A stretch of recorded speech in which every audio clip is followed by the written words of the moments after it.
Hello, everyone. Today on Parts Hold, we are going to have a wonderful guest. Kaylee Felio from Parts Edge is coming back, not for her first time, but second time on the podcast. And we have a hot topic that everyone's going to want to tune in for. It is the top 5 inventory mistakes that parts departments make. So I'm Christian Lafferty. Cliff Honeycutt's on as well. And welcome to Parts Hold. We'll be right back.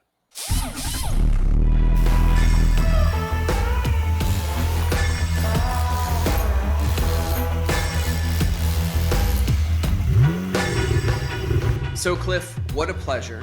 We have our first ever in the history, the long, illustrious history of Parts Hold, our first 2-time guest. And it's none other than the wonderful Kaylee. And how are you doing today, Kaylee? I'm doing great. Thanks for having me back. Yeah, you can come on anytime. We just like hanging out with you. So we're super excited, but it's been roughly a year and a half, actually, really close to that since we were on. And we've gotten a lot done on our side, but I don't think that we can really compare to what's happened to your career since we last talked. I've been following it pretty closely, but I couldn't be more proud of what you've accomplished. And I'd love to kind of just have you talk for a couple of minutes about, what's the last half of 2023 and 2024 been like for you? Because you've had a lot of milestones. Yeah, it's been wild. I don't even know where to begin. So I had a baby in October. So that happened last year, I found out. And then I think a month after I found out, NADA reached out for me to speak. And there was a few other things that came up, but I had to turn down because I'm like, I can't travel. But with that one, I was like, okay, the baby's due in October. I could probably swing this if I bring my husband and my mother-in-law and just figure it out. So, and then also just the growth of Parts Edge has been just insane. But it's been really, really exciting because I've been doing this for a long time, and just to see so many parts managers adopting what we're doing and helping them, it's very exciting. Yeah, I'm such a huge fan of what you guys do because it's just, at Parts Edge, it's literally, it's just like that extra little piece of the puzzle that a lot of parts departments need. And I think that, if you look at things like ROI and just overall value of a product, I don't know if you guys could do it much better than you're doing it right now. So was speaking at NADA kind of a bucket list thing for you? Was it even on your radar, or like, how did that even kind of come up? It was on my bucket list, but I didn't think it was going to happen that quickly. And to be honest, not a lot of people talk about parts. So I feel like that's kind of why I got to fast forward. It didn't take me as long to get there. But man, do I have some improvements to make because I learned a lot from it. I don't think I totally bombed it, but I just learned a lot. And I'm like, it went a lot better than I thought I would do, but there's a lot I would have done differently now that I've done it. So. Well, it seemed like there was a lot of positive fanfare. So I think you probably did. I'm going to assume you're your own worst critic, and it looked like it went really, really well. So we're just super proud of you, and we're honored that we get to kind of hang out with you and everything like that. So when you think about like the success of Parts Edge, and also like a little bit for you personally, the thing that I kind of look at is that none of it has been accidental. This is all really manufactured, right? So like, how much time do you spend a week in a given week? Like you have a really strong networking ability. And I think that you've kind of understood that, you're going to build momentum for Parts Edge by just kind of networking and getting out there, and you're connected to a bunch of influencers that are known and respected in the industry. And like, has this kind of exceeded what your expectations were? Because like I said, it all feels like strategic, what you've done. I would say half is strategic and the other half is I'm just, trying things. But it all really started when when COVID happened and we were all getting on LinkedIn because we didn't know how to connect and, and that's really where I just started sharing more about what Parts Edge does, because it was like the secret, like no one really knew. And people don't really know, but it's just, it's just marketing. You got to try and put things out there. And I think I really focused on putting a lot of content that was going to help parts managers, because whenever you search online, there's nothing out there. So that's where I really put my focus in, helping create ebooks, doing webinars, just getting as much information out there as we can to help parts managers. That's great. I love that that was your kind of core strategy. And then, with that comes, your desire to try things and not afraid to fail and everything like that. So there's a lot of lessons in what you've done that parts managers can take and put that into their own department. So if there's anything that comes out of this, it's the value of hard work, persistence, not afraid to try new things just because you don't know them. And then that at the end of the day, the kind of thing that I pull out of what I look at you and like your body of work is that you're really creative.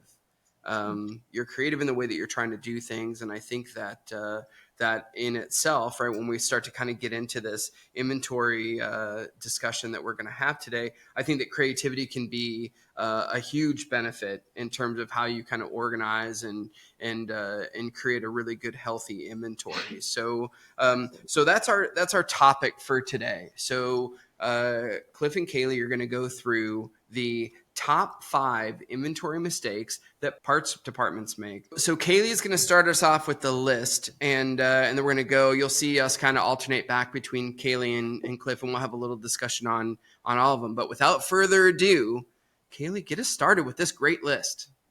Yeah, I would say number one is defining a healthy inventory and what that looks like. You have to go into several different places in the DMS to pull this information and just define it. What is my productive selling inventory? What's my excess stock? My forced inventory, basically special orders.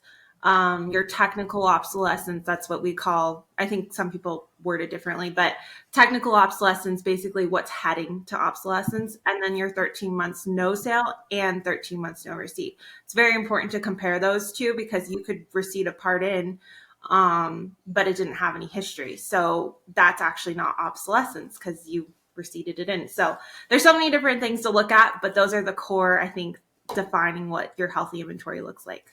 Is there like if you were to say that maybe somebody when you guys go in and look at a parts department, what is like within that healthy inventory definition when have you seen people try to define and they completely miss it? Or what do you think is kind of the genesis behind that? Like to me, it sounds so common sense to say that you should have a healthy baseline inventory. But yeah, I think that I would assume that when you go in, it's more common that there's no baseline. There isn't. I know parts managers pull certain reports and look at things, but they're not overall. I think they're not defining like the healthy inventory. And then, because I was just doing an analysis the other day, and I think like 20% of the inventory was actually active and selling, and the rest was in the other buckets. And then not to mention you have your protected inventory and your non-protected inventory based on whatever manufacturer program you're on. You have to look at all those different areas, and it's not there. Yeah, and most of the time, the parts managers don't even know how to define healthy, and they don't know what they don't know. In a sense, they're searching for one thing, and they're chasing what someone's told them to chase. And now here you are asking for some information, and they typically don't even know where to find the information. Is what I found a lot of times. And I've also found where one person's telling them one message and the other person's telling them another message. And to your point, with some of the manufacturer programs, some of them define an obsolete part at 12 months. Some of them define it at 13. Some of them define it at 16. So there's a bunch of different parameters there that if they don't know the other piece of that, and this may be jumping a little bit ahead, but it's okay. Kind of used to doing that. The other piece of that is they're not looking at the cause. They're looking at all these symptoms, and they're not trying to figure out what's causing these issues, and so they don't know what defines it as healthy. I totally agree. And I think a lot of parts managers are in that survival mode. So they don't even really have the time to like figure out what the problem is, because they're just constantly putting band-aids and just like getting through, because they're just constantly just fire drill. The first thing would be, setting a goal of what the health is, and what does healthy look like, and how is that laid out, and every level and every aspect of it. Yeah, so the things that kind of pop into my head, obsolescence, like the definition of when something becomes obsolete. I think that there should be a depth, a breadth, a total inventory value discussion. Like if you set all those parameters up, I do believe that you'll run a better, more efficient parts department. But yeah, I like what you're saying there. So you're saying like there's 6 or 7 benchmarks that you should probably do if you want to define healthy. There's no one way to do it. So that's pretty good. Well, and it goes back to, if you're not tracking and looking at those things, you're not going to improve. Like it goes with anything. If you're not documenting and looking at numbers with anything in life, you're going to stay where you are. Kaylee, I can't tell you how many times we've worked with a client and just looking at the numbers makes them better. It's so funny what you just said. That's not even a magic pill. Like it's literally just giving a little bit of energy and a little bit of focus, and all of a sudden you realize that it can get better. Great. So that was a good one. All right, let's go down to number 4, Cliff. Number 4 is something you and I have debated before, but it's AROs, automatic replenishing orders from the manufacturers. You and all your Hyundai terms. For everybody whatever, else, let's just call it ASR. Whatever you want to call it out there. You can call it RIM, you can call it Smart Stuck, you can call it Parts Side, like whatever you want to call it, doesn't matter. It's still the same thing. Parts managers get reliant and use that as a crutch, and they think that's the only thing, and that's going to fix their inventory, and it's the magic pill. Like it's like taking I'll give you a prime example. A friend of mine has high blood pressure and is in early signs of diabetes. And so I saw him eating McDonald's the other day. And I was like, dude, you can't be eating McDonald's. Like, you've got this issue. You need to lose weight and everything. And he was like, no, I'm taking this pill. I was like, no, you don't understand. The idea is not to take the pill. It's like a Big Mac pill? Yeah, it's not. The idea is not to take the pill and you can still eat it. The idea is not to eat it so you don't have to take the pill. But parts managers out there treat these automatic replenishing orders and automatic stock replenishings and whatever else as the secret pill. It's the secret thing that's going to make our inventory great, and it's going to make everything okay. And it's not the magic thing. So what you're saying is ASR is Ozempic? Maybe. Do you know what Ozempic is? I do. Isn't it? It's a weight loss pill for. Yeah, it's magic. Like you jab yourself with a shot, and then you lose a bunch of weight. One that everyone's doing. Yeah, but it's not for weight loss. That's the weirdest thing to me. Diabetes. Yes, exactly. Right. Which is frightening to me that you would take a shot for something that's built for diabetes, but because it makes you lose weight, like I don't know. But the thing that happens. The thing that happens is they take those pills and they take the shot and they do whatever, but they still don't eat right and they still don't exercise. Like you didn't solve anything. You fixed like the outcome, but all the other issues are still there. Yeah, it's like, gosh, I'm so tired, and then somebody's like, why don't you try crystal meth? Like it just doesn't make sense to me. I was actually going to go with Monster Energy, but you took it to a different. I thought you were going to say have a cup of coffee. Oh yeah, no, I'm known for not having really good healthy boundaries, Kaylee. So I went right to meth. But yeah, and right now Kaylee's like, why did I come back on the show? I'm so confused. But, jumped way ahead on that. But I do. So I do think the parts managers, when it comes to those ordering automatic replenishing systems, they do need to understand the parameters, and they do need to work the system, however that looks like, and they do need to follow it. I'm not suggesting not to follow it by any stretch of the imagination, but I'm saying that that's not the end-all, be-all, that you're going to have to go in and do some background work and some investigation, and like there's going to be things that are going to lead into there. But understanding it and using it and understanding that it's not the only thing is a key to a healthy inventory. absolutely. Yeah, that's great. That there's not one fix. There's a bunch of them, and I don't think that when it comes to inventory that there is no one way to make it right. You have to do a bunch of different things. It reminds me of the rule of five thing that we say. Okay, Yeah. Kaylee, you are up next with the third of five inventory mistakes that parts departments make. Okay, so special orders and basically um, thinking that it stops with just the order of the special orders. So once they come in, what is your process to make sure that it's happening? I know a lot of people constantly are reviewing their special orders every single day and looking at the schedule. It's working together with service and not just like, well, I ordered the part, Yeah. So Kaylee, one of the things that Cliff and I talk about all the time is that literally you can tell the state of a parts department just by looking at the special order bin. We yes. believe that that's one of the, if you want insight, like the tea leaves or the crystal ball for parts departments, the special order bin is it. I have a funny story. So I get to talk to a lot of our clients, but I live with a parts manager, so I get to hear a lot. And I think they had a meeting recently, and I don't even know. I think he's like the COO of the dealership, and they had some sort of 20 group came back, and then they were talking about special orders, and my husband was like, come here, come look at my special orders, because he's like, it's clean, there's nothing there. He's like, now you can go away.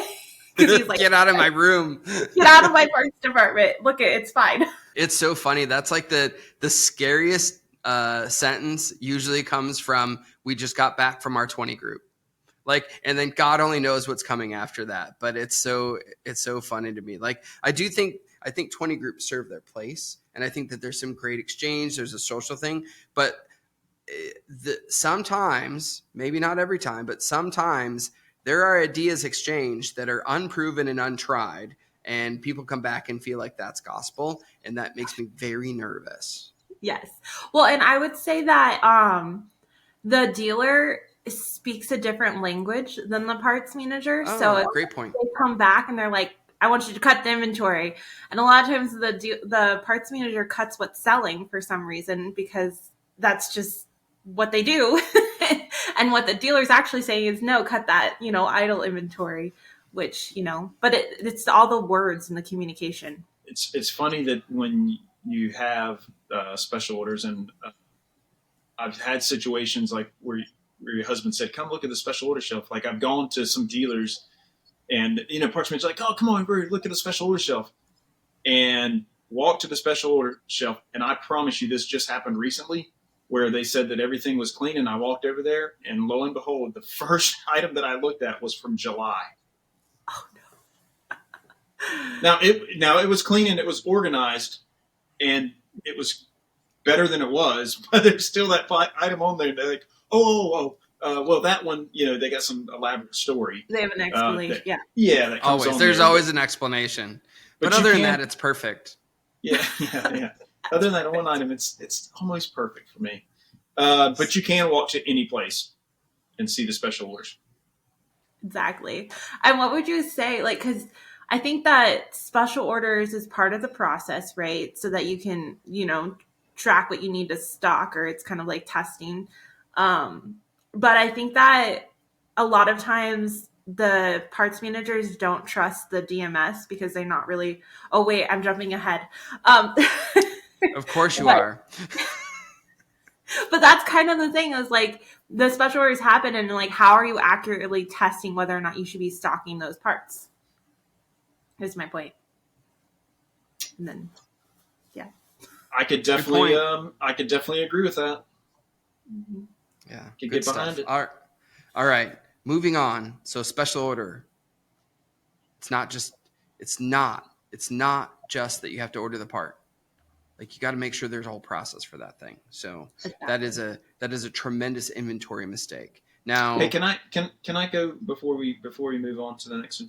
I just want to reiterate something on that, because most of the times when you ask a parts manager whose responsibility is it to make sure that SOP gets picked up, the special order part gets picked up, generally, and Christian already knows this answer, what do they say? The service department. Service. Yeah. But are they is the parts person telling service? Like, so is the process to tell service, or is the process for the parts, like, I think the process is to let service know, or BDC or whoever, to make sure they're coming back in for the part, right? You know what my favorite response to that is? I sent them an email. I sent them an email. Wait, you sent service an email? Yeah, like part sends. Yeah. I sent them an email. I sent it to the BDC. The thing that I would sanitizer. I would want them to understand, though, is it's their responsibility. It is on the parts department to make sure that those items get picked up. Well, I'm really happy having redundancy, because I also think it's the service department. I think that at the end of the day, BDC should have a system of checks and balances of who they called and who they haven't. Like, I think that that's a three-pronged approach. And if you did that, your special order bin would always be clean. Like, it's not just one department's responsibility, it's everybody. Because at the end of the day, like, I always think about it like this: special orders to me are so important. They're vitally important, because that's specific typically to a vital operation of a vehicle, or something that a customer would be hyper focused on, right? Like, they left or they didn't come in yet, but they're waiting on a part that they believe is the key to satisfaction with the vehicle. Like, it goes way beyond. And probably the worst special orders where I see them dusty are ones where somebody bought a car from us, and then like they literally wait 4 months to get whatever that thing put on is. Then they just start to kind of accept that their car is not what it's supposed to be. Like, there's a lot of things with special orders where we could probably do a whole episode on that, to be honest with you. But yeah, so it's super important. But yeah, I don't know, Kaylee, when you think about, I don't know, with what you guys, when you guys are working with the stores, and I get it that you don't get to go in. I think you would be great in store, by the way. But I think that, what do you think is kind of like if you were going to create a best practice for special orders, what are like 3 things that you would have, like, is like, if that was a recipe for, if clean special orders was a recipe, what are the 3 ingredients you would have? Oh, well, looking at that list every day. Okay, so it's a daily review of the inventory on the special order. Okay, I like that. Yeah, and then I think you also have to kind of look at the schedule too to see, like, kind of forecast. Okay, this customer's for this, because I know sometimes if you're waiting on parts and a customer came in and, oh, I don't know, we might go down a rabbit hole with this, but if you special ordered a part and they're not coming for, back in 3 weeks, and there's a customer sitting right in front of you that needs that part, what do you do? I flip it. Yeah. So I make 2 customers happy, not just one. So I like that. So would you define that process as like everybody knows that that's an okay thing to do? And then I think you probably have to put a check and a balance, right? Yeah. Into making sure that if we're going to borrow a part, that we make sure that the thing gets reordered and stuff like that. But I do think that I have seen that before, where the part will be there, and that because it's reserved for somebody else in 3 weeks, we don't put it on the car. And I think it's okay. It's a little bit of extra work to track it, but it's okay. And it's important to track that too, because then you're like, okay, maybe I should actually stock this part. I keep getting hits on it, Yeah. Well, that's a really good point, because that's ASR. The ASR is going to tell you that eventually anyways, right? Okay, so number 2 inventory mistake that we see is that parts managers and parts departments are failing to do what we call the perpetual inventory, where we're not doing daily bin counts. And the way that, I kind of sum this up is that I get really nervous when a parts manager speaks about doing inventory in the past tense. Like, parts inventory, we did inventory on this date. But really, I think at the end of the day, if we want to have a healthy inventory, that you constantly actually have to be doing some sort of an inventory or check and a balance count. But what do you think about that? Like, that's probably one of the bigger mistakes, is that we did inventory a year ago or 6 months ago. Well, yeah, and then we'll get a lot of clients that come to us because they're having variance issues, and whether it's positive or negative, and they're not doing monthly reconciliations. And that's part of, that's like finding, what's the analogy? Finding a needle in the haystack, or if you're not doing those.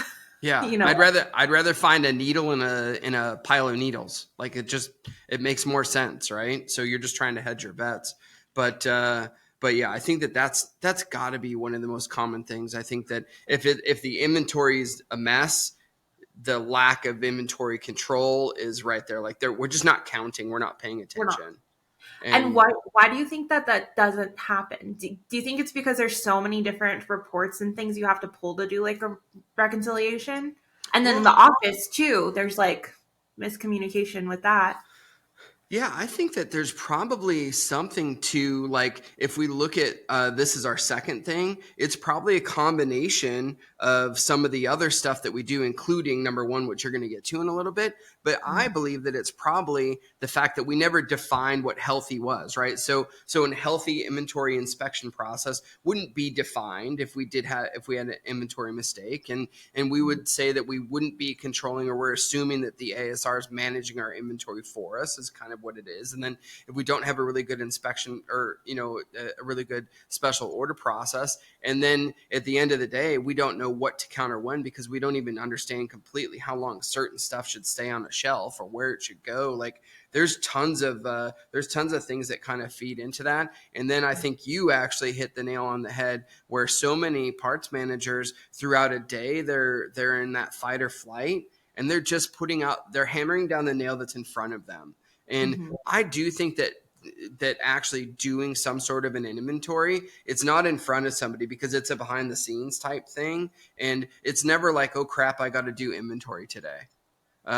Or it's a thing that I think that people believe that they can put off because it's a daunting task, and whatever, they got to close everything down or do it on a weekend or whatever it is. So I think that it's easier just to keep hitting the hammer, hitting the nails in front of you, which no one ever connects the dot that there would be less nails if there was really good inventory management, right?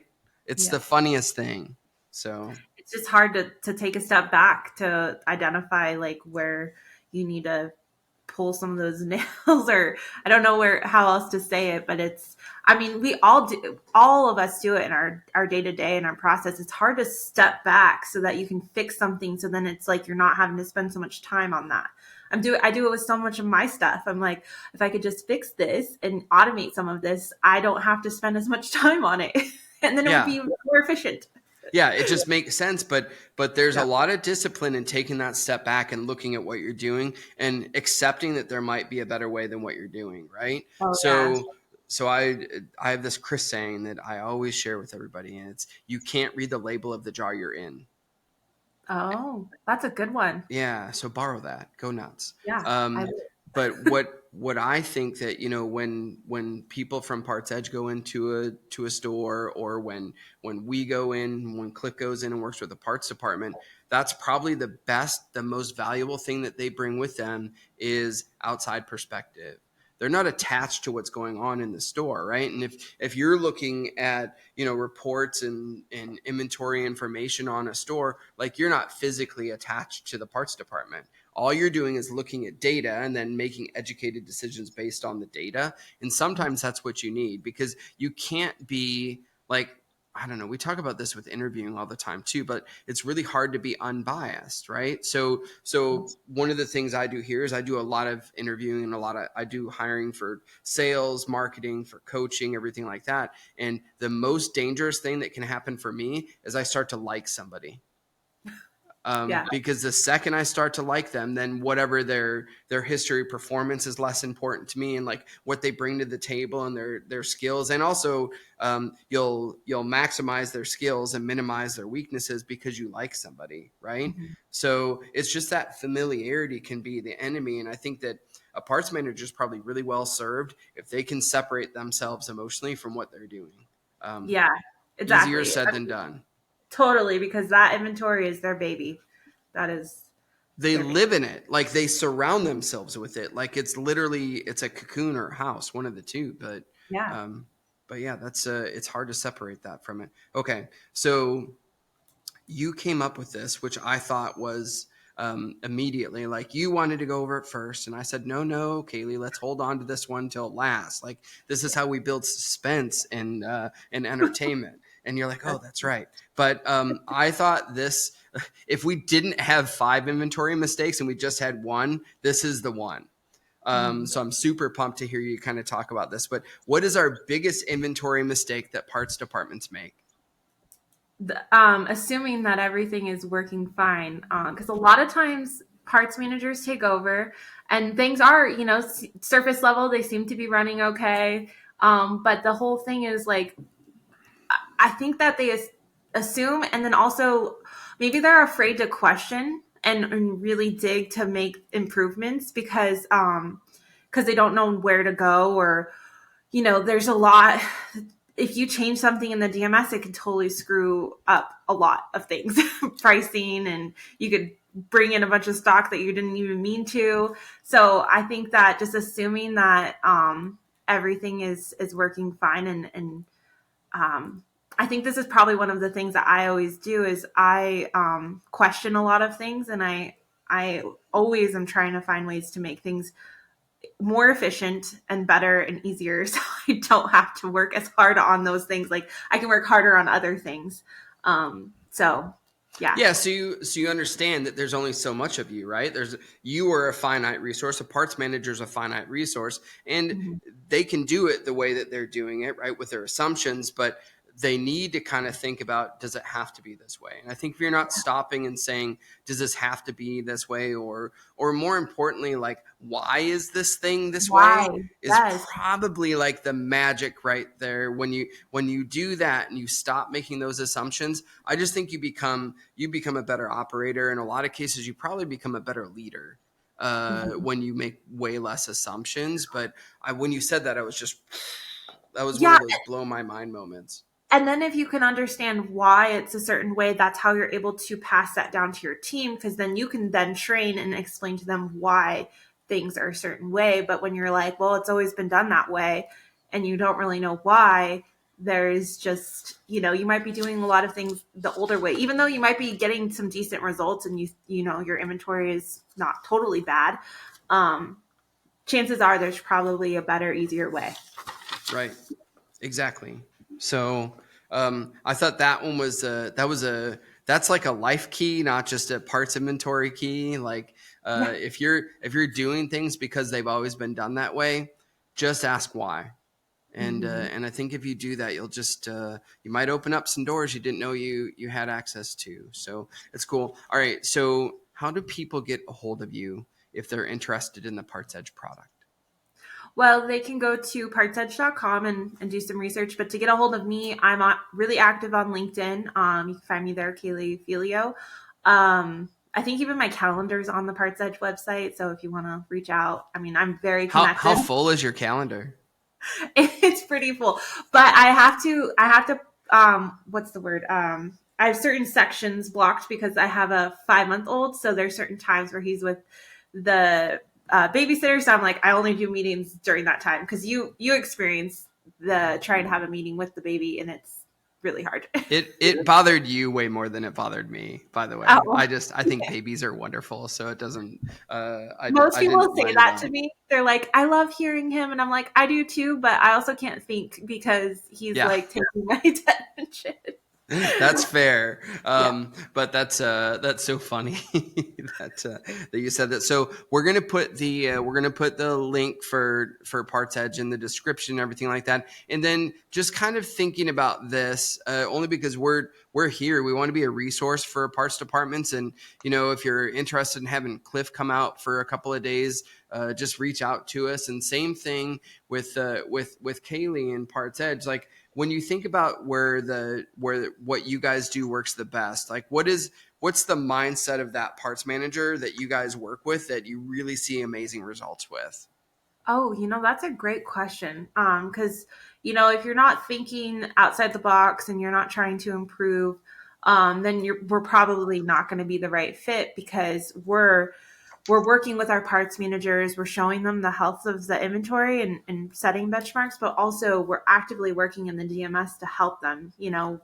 Like I said, when you can pull yourself back and kind of automate a lot of things, you can put more of your attention on, actually growing the business and what's the term? Are you working in the business or on the business? So Yeah.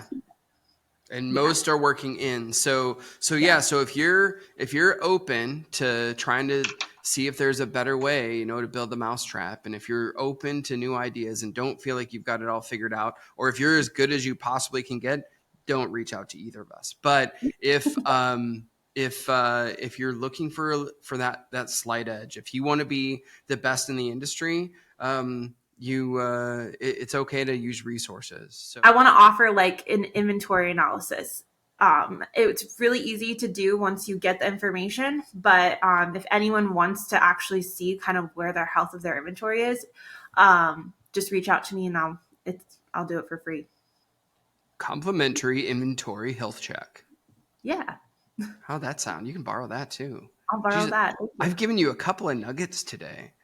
Yes, thank All you. right. So My job is done. yeah. So just recapping this list one more time, and then we're gonna let everybody go back. But number 5, we don't define what a healthy parts department inventory looks like. Number 4 is that we assume that the automatic stock replenishment from the manufacturer does it for us. Number 3 is that special orders aren't our problem. Number 2 is we did inventory, we don't do inventory. And then number 1, the most important mistake that people make in parts department inventory is they make a ton of assumptions that they shouldn't. So take those 5 things. There's a lot of nuggets to learn and make your department a little bit better. And for myself, Coach Cliff, and the wonderful Kaylee, that's all today for Parts Hold. Here to fill the order.